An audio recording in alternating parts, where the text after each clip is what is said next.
حضور صلی اللہ علیہ وسلم کا شجرہ نسب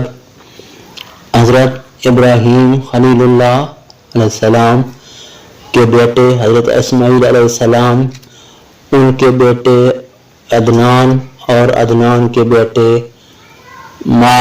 ماد کے بیٹے نزار کے بیٹے مزر کے بیٹے الیاس کے بیٹے مدرکہ کے بیٹے خزامہ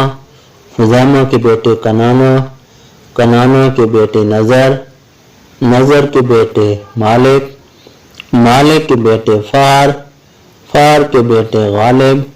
غالب کے بیٹے لوی کے بیٹے کعب کے بیٹے میراد کے بیٹے کلاب کے بیٹے بن قصا کے بیٹے مناف کے بیٹے عاشم کے بیٹے عبد المطلب کے بیٹے عبداللہ کے بیٹے حضرت محمد مصطفیٰ صلی اللہ علیہ وآلہ وسلم۔ انشاءاللہ اگلی ویڈیو میں ملاقات ہوگی۔ اللہ حافظ۔